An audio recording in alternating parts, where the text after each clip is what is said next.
ശ്യാമേ, ഇതൊന്ന് നോക്കിയേ.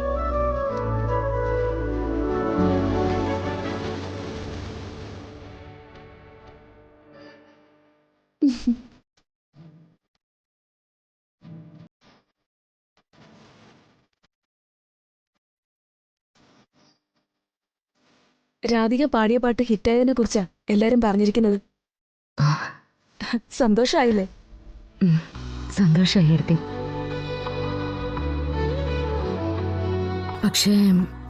പക്ഷേ ഈ വാർത്തയില് വേറൊരു കുരുക്കം കൂടിയുണ്ട്.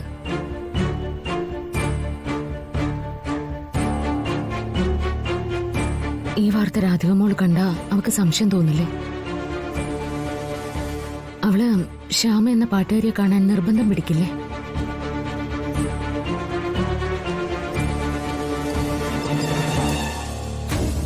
ഇനി അവള് കണ്ടില്ലെങ്കിൽ പോലും വേറെ ആരെങ്കിലും അവൾക്ക് കാണിച്ചു കൊടുത്തൂടെ? ചെറിയ ചെറിയ സംഭവത്തിന് പോലും ഓൺലൈൻ മീഡിയക്കാര് ആളുകളെ തേടി വരുന്ന കാലം. രാധിക മോളെ തേടി അവര് വരും. ഒരേ മുഖം ഒരേ ഭാവം എന്നൊക്കെ പറഞ്ഞ് അവര് വ്യാഖ്യാനങ്ങൾ ഉണ്ടാക്കും. അപ്പൊ എന്ത് ചെയ്യും? ശ്യാമ പറഞ്ഞത് ഞാൻ സീരിയസ് ആയിട്ട് ആലോചിച്ചു. ഇങ്ങനെ പറഞ്ഞതിന് കൃത്യമായിട്ട് വ്യാഖ്യാനം ഉണ്ടായാല് രാധിക മോളുടെ മനസ്സിലും ആ സംശയം ഉണ്ടാവും. അപ്പൊ പിന്നെ നമ്മൾ എന്തിനൊരു പരീക്ഷണത്തിന് നിൽക്കുന്ന? നമുക്കിത് മോളോട് തുറന്നു പറയാം ഇപ്പൊ തന്നെ. അതിലെനിക്ക് പേടിയുണ്ടെടുത്തി. പ്രസവിച്ച് വലിച്ചെറിഞ്ഞ അമ്മയെക്കുറിച്ച് അവള് കൂടെ കൂടെ പറയാറുള്ളത് നമ്മൾ കേൾക്കാറില്ലേ? ആ പേടിയുടെ പേരിലല്ലേ ഞാൻ എപ്പോഴും ഈ വേഷത്തിൽ തന്നെ ഇരിക്കേണ്ടി വരുന്നതും.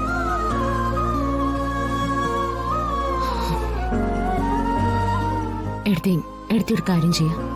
എടുത്തി പോയി രാധിക മോളെ വിളിച്ചോണ്ട് വാ. ഇതിനോട് അവൾ എങ്ങനെ പ്രതികരിക്കുന്നേ നമുക്ക് നോക്കാലോ. അപ്പോ ഈ വാർത്ത കണ്ട് നല്ല രീതിയിൽ രാധിക മോൾ പ്രതികരിക്കുന്നെങ്കില് ഈ മുഖംമൂടി ഇന്ന് മാറ്റുമല്ലേ? തീർച്ചയായിട്ടും. അതാണോ ശ്യാമ മേഡം ഇങ്ങനെ സഹായിക്കുന്നത്? അല്ലെങ്കിൽ എന്നെ പോലൊരു പെണ്ണിനെ പാടാൻ ആരെ ശുപാർശ ചെയ്യുന്നേ? എനിക്കൊന്നും മനസ്സിലാവുന്നില്ല മാഡം. ഇതിന്റെ ഒക്കെ പുറകിൽ എന്താ? ചിലപ്പോ രാധിക മോൾ അന്വേഷിച്ചെടുക്കുന്ന അമ്മ ശ്യാമ തന്നെ ആയിരിക്കോ? എനിക്കെങ്ങനെ തോന്നുന്നു.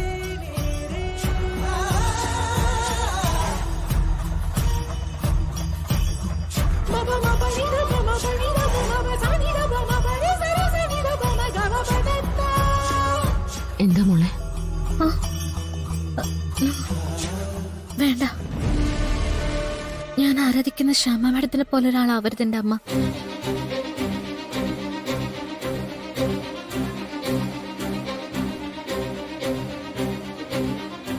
എന്റെ പെറ്റമ്മ എന്റെ മുന്നിൽ കണ്ട ഒരു കാരണമില്ലാതെ എന്നെ വലിച്ചെറിഞ്ഞതിനെ പറ്റി ഞാൻ ചോദിക്കും. ഞാൻ ചിലപ്പോ ചീത്ത പറയും.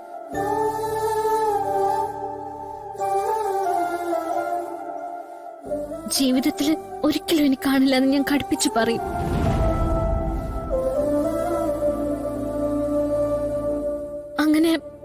അങ്ങനെ എനിക്ക് ശ്യാമ മാഡത്തിന്റെ മുഖത്തൊക്കെ കാര്യങ്ങൾ ചോദിക്കാൻ പറ്റുമോ?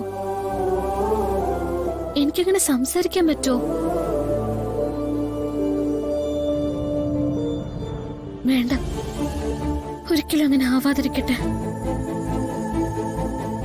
അങ്ങനെയല്ല, എന്നാലും ആവാതിരിക്കട്ടെ.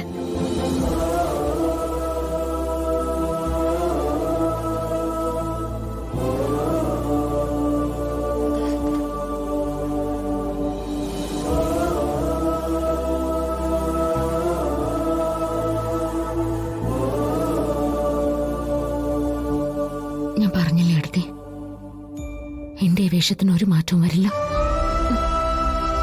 നേരെ നിന്ന് എനിക്കൊരിക്കലും അവളെ സ്നേഹിക്കാൻ പറ്റില്ല. അതെനിക്ക് ഉറപ്പായി. ശ്യാമ ക്ഷമിക്കും. ഇങ്ങനെയൊക്കെ പറയുന്നെങ്കിലും ഒരു പെണ്ണ് സ്വന്തം അമ്മയെ സ്നേഹിക്കാതിരിക്കും? ഇപ്പൊ നമുക്ക് സമയമായില്ലെന്നേ ഉള്ളൂ. പക്ഷേ നിങ്ങൾ അമ്മയും മകളും ആണെന്നുള്ള സത്യമാണ്. നാളെ രാധികയും ലോകം അംഗീകരിക്കുന്ന സത്യം.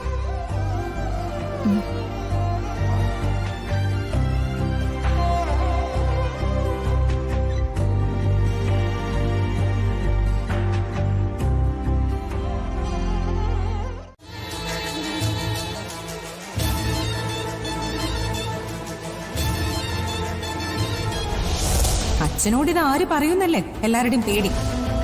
ഞാൻ പറയാമേ, എല്ലാം ഇവിടെ കൊണ്ട് അവസാനിക്കട്ടെ. അതിന്റെ പേരിൽ അച്ഛന്റെ ജീവൻ നഷ്ടപ്പെടുകയാണെങ്കിൽ ദേവനാരായണൻ തിരുമേനിക്ക് ഈ ഭൂമിയിൽ അത്രയും ആയുസുള്ളൂ കരുതിയാ മതി. പ്രിയ, അച്ഛനോടൊന്നും പറയരുത്. അച്ഛനെ വേദനിപ്പിക്കരുത്. അല്ലാതെ ഇതിനൊരു പരിഹാരമില്ലല്ലോ. ചേച്ചിക്ക് അയാളുടെ കൂടെ ജീവിക്കണ്ടേ, ഭർത്താവിന്റെ കൂടെ. എന്നെ അതിന്ന് ഒഴിവാക്കണ്ടേ? അതിന് ഇതല്ലാതെ വേറെ മാർഗമില്ല. പ്രിയ, നീ പറയുന്ന എന്തും ഞാൻ അനുസരിക്കാം. അച്ഛൻ ഈ കാര്യം അറിയാൻ പാടില്ല.